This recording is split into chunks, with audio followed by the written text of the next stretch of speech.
Alright guys, welcome to the channel. My name is Cody, and today I'm going to be showing you my latest project. It's a 1996 Honda Civic HX. Picked it up for 500 bucks, and it's got 230 some odd thousand miles on it. Overall it runs pretty good. Clutch engages, brakes work, all the lights work, so it's safe to drive. So much as a 25-year-old car can be. Anyway, a few of the problems we're going to go over are the paint. The clear coat's failing, and the paint has faded quite a bit, as well as some front end damage that I'm going to address today. I'm going to get the bumper off and see what it's like under there. I've already got the replacement fender, so we'll be doing that today as well. Without any further ado, I'll turn you guys around. We'll show you the car. Alright, so here is the 96 HX. Got the damage here in the front. I've got the hood popped, so it's showing a little bit more of a gap than really there is. But, so that hood there, I'm going to have to do something about that. I'll probably hammer some of that out and see if I can't bend it so it at least fits a little bit better, especially once I get that new fender on. So as you can see, there's quite a bit of rippling. It looks like somebody tried to pull it out, or at least pull it away from the tire so it was drivable again. And there's the impact point right there on the actual bumper support underneath the front bumper. So, and the headlight did break, so the last owner replaced the headlight. So that's cool. We don't need to order two of them. Can get away with just polishing that up, maybe clearing it up, making it match a little bit. Anyway, so the paint on the hood is really terrible in some places. I mean, I haven't washed it yet. It's got, some rock chips, but after I do the initial wash, I'll really know how bad it is. The rest of the body panels look okay for how old the car is. So it's got the stock aluminum wheels. The body panels don't look too bad. This dent here in the door, once I go in and I'm going to check the window regulator on this door, I'm going to push that out. Looks like it actually hit something there, but it's pretty square. The alignment's good.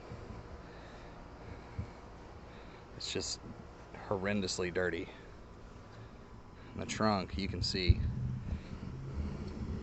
a lot of this paint where the clear coat has completely failed.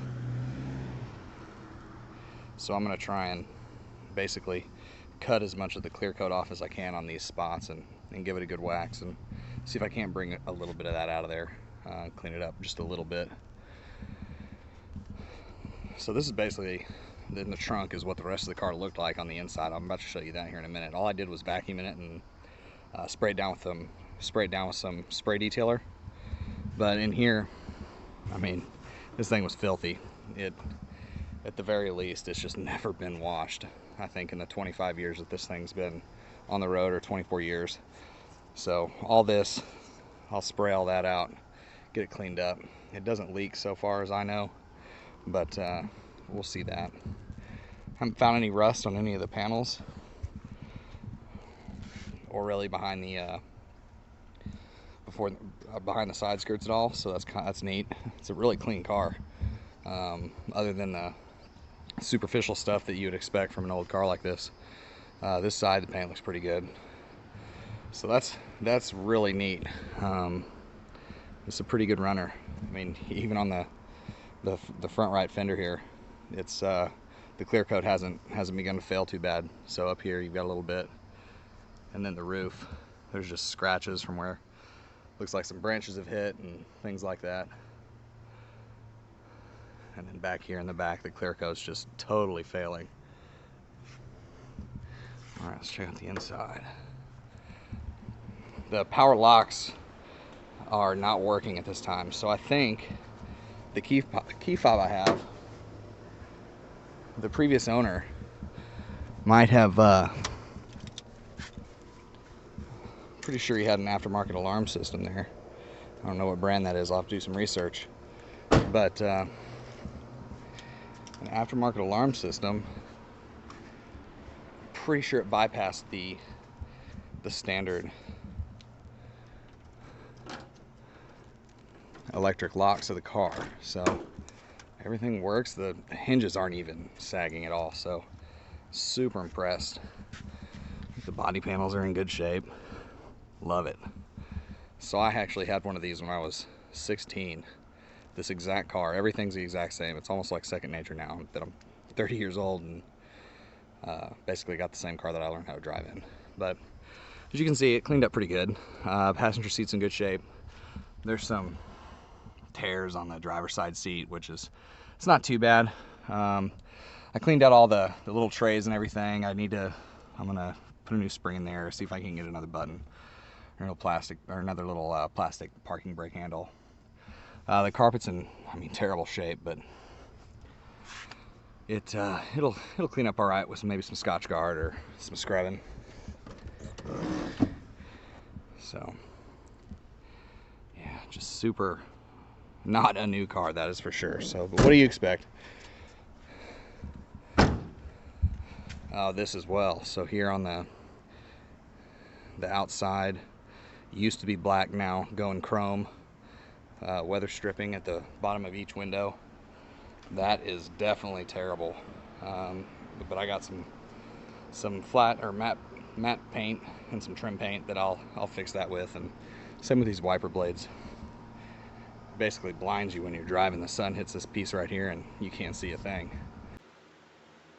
Alright guys, so we're going to get started removing the front bumper, assessing the damage, and hopefully replacing that fender, and then in the front hood, of this hood here, probably just out a little bit. So I'm going to go ahead and set you guys up on a time lapse, and you guys can watch the process. Hopefully it'll be quick.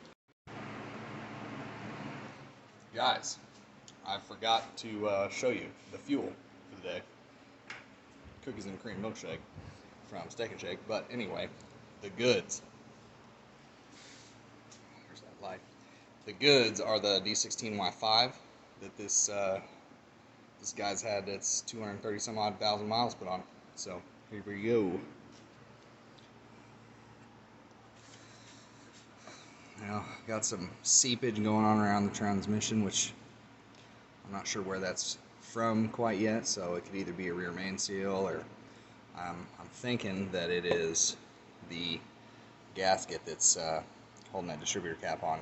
Might be leaking in there at the rotor or something. But we shall see. It's caked on there pretty good. The back of the valve cover, everything looks good, so I might get away with not changing a whole lot. The wires are pretty good. Haven't checked the plugs yet, but I'll be doing that. I got a valve cover gasket kit that I'll be throwing on to fix the seepage out of the top of this valve cover. Other than that, come on. Who sees a Honda Civic with a stock intake? You do not see that very often. Another quick note. So I guess how we're taking this off. We've got a few bolts on the top of the fender. I need to take off all the plastic rivets that are holding that front bumper cover on. And then we've got another 2 more bolts, one at the bottom of the rear of the fender, and then one up here that holds the bumper cover. Up here that holds the bumper cover on. So, alright, we'll get to it now.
All righty then. Oh, as you can see, got the front bumper off, both headlights, and both front fenders. So I was taking a look at everything to see what was bent, if anything was bent, and fortunately I think it's just a few brackets. Let's give you a look-see on what that entailed. Of course, to get the fenders off, you got to take off the side skirts. That's easy. It's like 3 little plastic clips, if they still work, that screw out and you pull them out. Little plastic rivets, and then you slide them forward. Of course, after you take off your screws from the bottom of your fender liner. So we have this bracket right here is the main culprit, because it lets the headlights sag down, as well as this. So this here, the headlight actually is supposed to sit on this, and this also helps support the bumper. It's supposed to be sticking up like this one over here. So this one is bent down from the crash. These 2 brackets here are bent, and we have this little lip that's kind of bent up and out of the way. And then if we look down the side, it doesn't look too bad there. And over here, it looks basically the same. This is where my little wasp's nest was. It, man, almost died, I swear. Alright. Just as dirty over here. I'm going to get in there and I'll clean all that out. Probably pop that cowl off the front there, so I can get in there. AC works, and I'd like it to keep working, especially if I'm going to drive it at all, or whoever owns it next.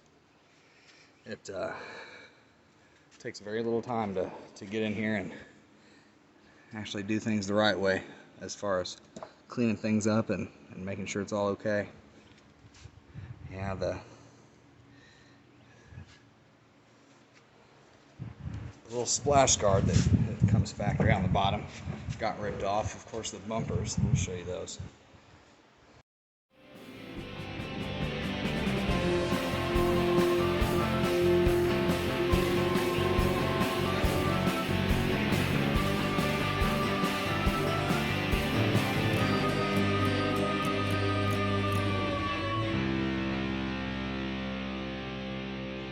So, as you can see, it is a warm one. I'm going to grab a hammer, maybe some pliers and whatnot, and I'm going to start bending back those brackets and see if I can't get everything kind of squared up, so when I put the lights back in and everything, they sit level, and allow the bumper to seat all the way and onto the front bracket there, so it doesn't look like it's all popped out. Alright, so before I even started hammering, I noticed something. This part right here is creased in, and over there, over here, you can see there's a good little gap between the radiator and the radiator support. This whole front radiator support clip or weld-in piece is collapsed on the driver's side, so I'm going to do what I can. Come on, focus. I'm going to do what I can to get in here and pull this piece out, and I think that'll straighten up our brackets. And I can try to straighten this up if it's still pushed out. So.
the job today got cut short.